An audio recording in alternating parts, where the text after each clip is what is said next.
Адам шайтанның азғындығы. Сонау өткен заманда 9 жылдың торабындағы бір үңгірдің соқыр мен ақсақ мекендепті. Соқыр су қараңғы, ақсақ аттап баса алмас мүгедек екен. Соқыр ақсақты арқалап алып, екеуі ел кезіп, қайыр сұрап жүреді екен. Екеуінің арадан қыл өтпестей болған достығына шайтан қатты күйініпті. Екеуін екі бөліп жібермек болып қанша тырысса да әрекетінен түк шықпапты. Үстіп жүріп шайтанның күйініштен сақал шашы қуырып, екі жағы суалып, күйзеліп келе жатқанда, алдынан жылдар бойы көріспеген адам шәкірті шыға келіпті. Шайтан оған іске баспаған ойын айтыпты. Адам шайтанның азғырына әбден ергендерді осылай айтады. Бірден білегін сыбанып, алақанын ысқылап: мен елді өңірдегі ақсақ пен соқырға апарған тамақтарың көп болғандықтан, олар жеп тауыса алмай сасып жүріп жатыр. Соларға сасып жүруге апарып берген астарың үшін Алла алдында жауап беретін боласыңдар. Сондықтан оларға тамақ тасымаңдар деп азғырайын. Ал сен елдің түсіне еніп, осыны айт, естерінен шығарып, депті ол ұстазына.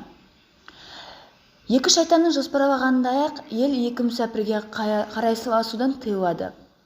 Елдің көмегімен үміт үзбеген екеу аш қала бастайды. Бір күні екі шайтан үңгірдің аузына келіп: сендерге өмірде өздерің ешқашан татып көрмеген әлемдегі әрең кездесетін тәтті тағам келді. Қаныңдарың ашқан шығар, тезірек келіп алып жеңдер деп айғайлайды. Қуанышына қойнына сыймаған ақсақ еңбектеп үңгірден әрең шығады. Екі шайтанның күткені де осы еді. Үңгірде қалған соқырға естіртіп: мынаны өзің ал, деп ақсақтың бетінен шапалақпен бір ұрады да: мынаны досыңа апарып бер, бұл бізден саған аманат, деп сол бетінен тағы бір рет шапалақпен тартып жіберіп тайып тұрады.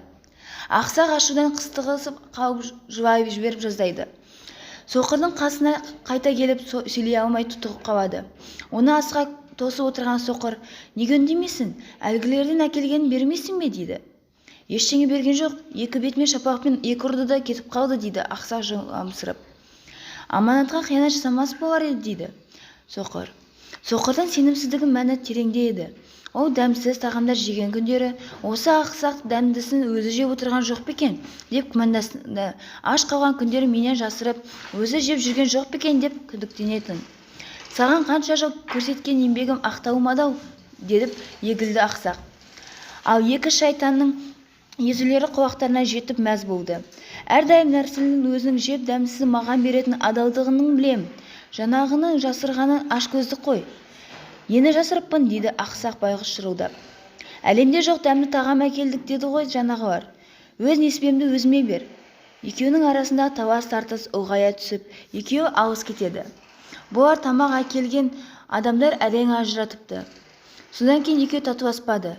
Ел жұрт ақылын айтқанымен екеу татуласпаған соң, оларды көңілдерін қалып мүсіркеуді қояды. Ақсақ домалап басқа жаққа кетеді. Соқыр сол үңгірде қалады. Көп ұзамай екеуі де ауыр қорлыққа көз жұмады. Шайтанның сақалындағы адамның шайтандығы жаман деген сөз осыдан қалған екен.